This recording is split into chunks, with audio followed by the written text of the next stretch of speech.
Chemical రియాక్షన్స్ని తీసుకుంటే we understand that these enzymes మనకి ఫస్ట్ కెమికల్ రియాక్షన్ కోసం హెల్ప్ అవుతుంది. Chemical compounds that undergo 2 types of changes. Physical changes undergone అవుతుంది in shape without breaking the bonds. Chemical compounds అనేవి ఫిజికల్గా change అవుతాయి బాండ్స్ని break చేయకుండానే. ఈ ప్రాసెస్లో అనదర్ ఫిజికల్ ప్రాసెస్కి వచ్చేసరికి is change in state of matter. So ice to water, water to water vapour, ఇవి కూడా బాండ్స్ ఏం బ్రేక్ అవ్వకుండా ఫిజికల్ చేంజెస్ జరుగుతాయి. హవెవర్ బాండ్స్ ఎప్పుడైతే బ్రోకన్ అయ్యి న్యూ బాండ్స్ ఫామ్ చేస్తాయో సో ట్రాన్స్ఫర్మేషన్ కెమికల్గాను ఫిజికల్గా కూడా మారుతుంది. BaOH2, H2SO4, BaSO4, barium sulphate, ఇంకా వాటర్, బేరియం హైడ్రాక్సైడ్ అండ్ అలానే హైడ్రోజన్స్. సో బేరియం హైడ్రాక్సైడ్ అలానే సల్ఫ్యూరిక్ యాసిడ్ కలిపితే బేరియం సల్ఫేట్ అయింది. సో ఇది ఇన్ఆర్గానిక్ కెమికల్ రియాక్షన్ ఇది. Similarly hydrolysis of starch, so glucose వస్తుంది. రేట్ ఆఫ్ ఫిజికల్ ఇంకా కెమికల్ రియాక్షన్ మనం ఎలా క్యాలిక్యులేట్ చేస్తామంటే product produced per unit time, అంటే ఫాస్ట్గా జరిగిందా స్లోగా జరిగిందా అని. So it can be expressed as rate is so change in product by changing time. Rate అనేది వెలాసిటీ, డైరెక్షన్ని రెఫర్ చేస్తే వెలాసిటీ కూడా చూపిస్తుంది. సో రేట్స్ ఆఫ్ ఫిజికల్ ఇంకా chemical process involve by temperature among the factor. General rule of thumb ఏంటంటే so general rule of thumb for every 10 degrees rice in the temperature double అవుతుంది. 10 degrees తగ్గితే half అవుతుంది reaction. So కానీ ఒక certain degree వరకే catalyzed reaction proceed rates vast higher than the uncatalyzed reaction. When enzyme catalyzed reaction is observed vastly higher at the same uncatalyzed reaction. For example, చూస్తే in the absence of any enzyme this reaction is very slow, which is about 200 molecules per hour of carbonic acid form అవుతుంది. However, by using the enzyme సైటోప్లాజంలో ఉండే RBC సైటోప్లాజంలో ఉండే carbonic anhydrase తీసుకుంటే speed of reaction 6 lakhs per second, nearly 10 million times పెరిగింది. అది power of enzyme is incredible.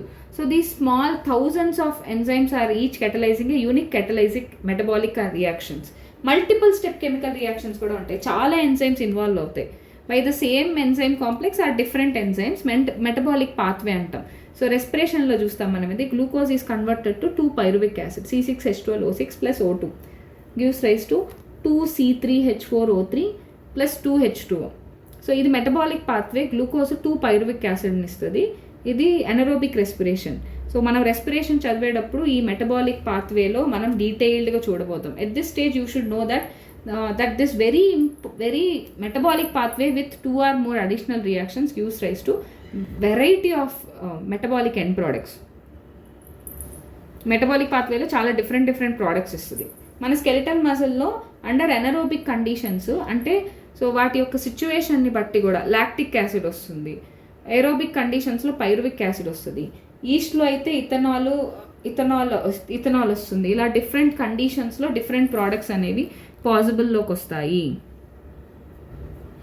And how do enzymes bring such high rates of chemical conversions. So మనం ఇది అర్థం చేసుకోవడానికి we should study enzymes little more. మనం ఇంకా ఎక్కువ చదవాలి ఎంజైమ్స్ గురించి. మనం ఆల్రెడీ అండర్స్టాండ్ చేసుకున్నది ఏంటంటే the chemicals are metabolic conversions refers to reactions. Chemicals which are converted into product is called substrate. Hence enzymes, that is proteins with 3-dimensional involves the active site, conversion of substrate into product. Symbolically ఇలా depict చేస్తారు substrate to product అని. S అంటే substrate, ఇది ఎంజైమ్కి bind అవుతుంది ఎక్కడ క్లెఫ్ట్లో కానీ పాకెట్లో కానీ. The substrate that can diffuse towards active site in obligatory fashion. So enzyme substrate complex, is transfer enzyme, ఈ కాంప్లెక్స్ ట్రాన్సియంట్ ఫామ్ అనమాట.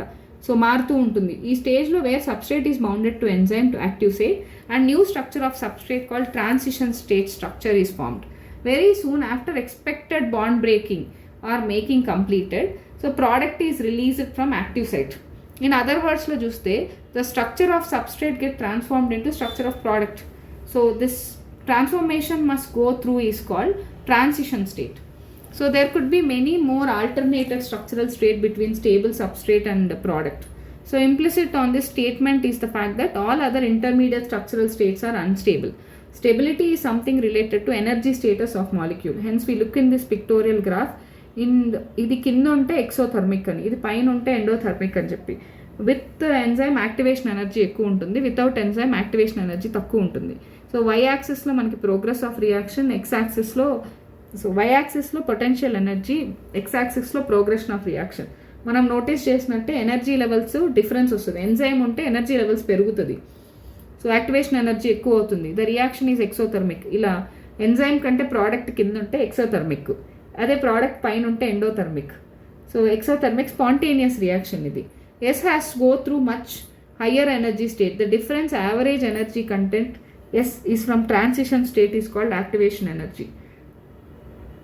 Average energy content from transition స్టేట్కి వెళ్ళేటప్పుడు దాన్ని యాక్టివేషన్ ఎనర్జీ అంటాం. Enzymes eventually bring down this energy barrier making them transition of S to P. Sorry, నేను నాకు చెప్పినట్టే activation energy ఎక్కువ కావాలన్నమాట without enzyme. With enzyme activation energy తక్కువ కావాలి.